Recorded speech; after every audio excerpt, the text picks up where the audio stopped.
We've already compared the ASUS Fonepad with the Google Nexus 7, but the comparisons just won't stop, because this is Pocketnow, I'm Anton Nagy, and you're watching ASUS Fonepad versus Apple iPad mini video comparison. Let's go check it out. These two tablets couldn't be any more different. Apple has brought a brand new design to the iPad mini, different to the one on the iPad and more iPhone 5-ish. It is a tablet that many had thought would never come out of Apple's design labs and factories, but it did, and it looks awesome and feels exceptional in the hand. The Fonepad is made by ASUS, the company that also made the Google Nexus 7. We've already compared the two Android-powered tablets in a previous video. The Fonepad is more conservative on the design end, but it features something that the iPad mini doesn't have, or the majority of tablets for that matter: an earpiece. You can lift it up to your head and talk like you would on any regular smartphone. Then there's another fundamental difference: platform, ecosystem size, and app selection. Let's compare these two and take a close look at hardware, performance, and user experience. Let's start off with hardware. The Fonepad packs a 7-inch screen with 800 by 1280 resolution and the PPI rating of 216. It is powered by an Intel Atom Z2420 processor clocked at 1.2 GHz with only a single core, backed up by 1 GB of RAM. There are 8 and 16 GB storage options, and some regions will also see the tablet shipped with a 3.1 megapixel main shooter on the back, in addition to the 1.2 megapixel webcam. Of course, there are the usual suspects like Bluetooth, Wi-Fi, and GPS. Granted, NFC is not present. The battery is rated at 16 Wh, meaning 4270 mAh. Platform of choice: Android. Version out of the box: 4.1.2. The iPad mini is not a powerhouse either, beyond the fact that iOS devices, just like Windows phones, need less power to deliver a solid performance and user experience. The screen on the iPad mini is larger, at 7.9 inches, with a resolution of 768 by 1024 pixels and 162 ppi pixel density, which is not earth-shattering at all.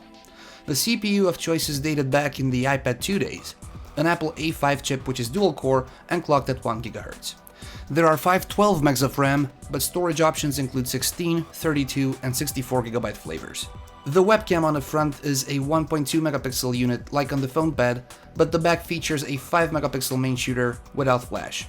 The usual suspects include Wi-Fi, Bluetooth, GPS, and no NFC, as well as a 16.3 Wh battery, meaning 4381 mAh at 3.72 volts.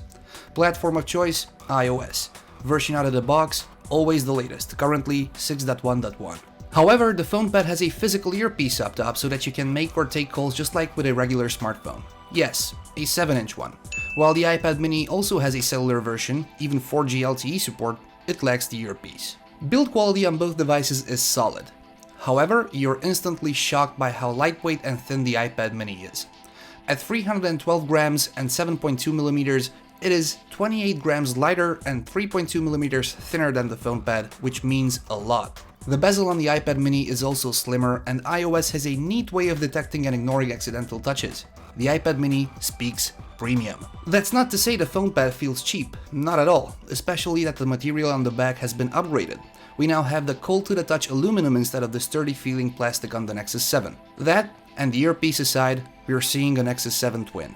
Let's take a look at performance. We're comparing apples to Androids here. Different ecosystems, different platforms, different apps. Still, the user experience can only be one: good or bad. Now, first things first, it takes the iPad mini 21 seconds to boot up. Compared to that, the Fonepad is a tad lazier with its 37-second boot up time, taking 16 seconds longer. For everything else, keep this in mind. 1. We're comparing different platforms, and 2. We're talking dual-core versus single-core here, despite Intel's Android optimization on its Atom processor. Day-to-day usage results are rather interesting and intriguing. The Fonepad puts up a great fight against the iPad mini, and even manages to beat it in many cases. There's no clear winner here. We have to call it a tie when it comes to launching applications like Facebook, Twitter, Google+, Foursquare, email, calendar, Spotify, or the browser. If you choose Chrome over the alternative Android browser offered on the Fonepad, the iPad mini's Safari performance will school the ASUS tablet almost every time. But that's not the tablet's fault. It's Chrome. However, running the Android browser against Safari results, once again, in a tie. Page load times, scrolling, and even text rendering is identical to our no-stopwatch eyes. If the performance is a tie, if single and separate segments are being compared, the iPad mini and iOS offers a more fluid overall system-wide performance. Windows appear more fluidly, menus and animations don't stutter, and the entire tablet's performance is perceived as never lagging.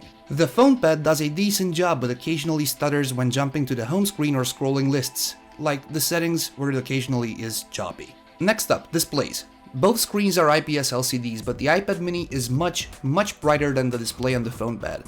In terms of pixel density, not only the iPad mini has a lower resolution, but it also has a larger screen, by almost an inch. If you hate seeing pixels, regardless of how long or short your arm is, the Fonepad's 216 ppi should be your choice over the iPad mini's 162 ppi.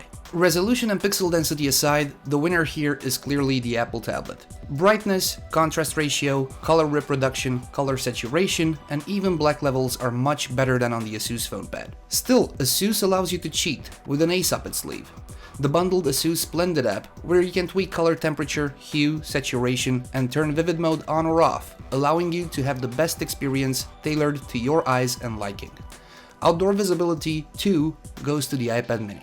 In terms of software and user experience, we're going to ask the eternal question: iOS or Android? Luckily, we're not comparing phones, where the answer would have been much easier. iOS is old. Whether that's a good or a bad thing is completely up to you. However, the lack of widgets and the eternal list of icons becomes quickly boring. Android, on the other hand, is made for customization, and widgets allow you to really personalize your device. Watch out though! All those widgets will shorten your battery life, and sometimes, if your processor isn't fast enough, like on the Fonepad, could take up precious resources. There's nothing, aside from specific OS features, you can do on the iPad mini that you cannot do on the Fonepad, and vice versa. So, at the end of the day, it all comes down to the good old cliché. Apple's iTunes App Store simply has a broader tablet-oriented app selection. Of course, Android is catching up quickly, and most of the apps you already use on a daily basis probably have a tablet version already, but the iPad apps just look more refined and fine-tuned. If we stop here in this particular setup, iOS is the clear choice. But with Android, you can always root and flash and endlessly improve your tablet. Surely you can also jailbreak your iPad, but if customization and hacking is your playground, get the Fonepad. At the end of the day, if you need to have an earpiece on your tablet so that you can leave your phone at home, stop right now and go get the Fonepad. It's a no-brainer. If that doesn't really interest you, then you should probably take into consideration that the Fonepad is cheaper. Our particular 16GB model set us back $333 versus the $459 or euros Apple asks for the cellular-enabled iPad mini. If you want to go Wi-Fi only, then there's absolutely no reason for you to buy the Fonepad. The Nexus 7 is right there, and it's cheap. That's gonna do it for today, everybody. Thank you very much for watching. Stay glued to Pocketnow and to our YouTube channel. Our full ASUS Fonepad review is coming shortly. Until then, make sure to subscribe to all the usual social media channels, and you can follow me on Facebook and Twitter. If you've liked this video, please give us a thumbs up, and thanks for watching. Take care. Till next time.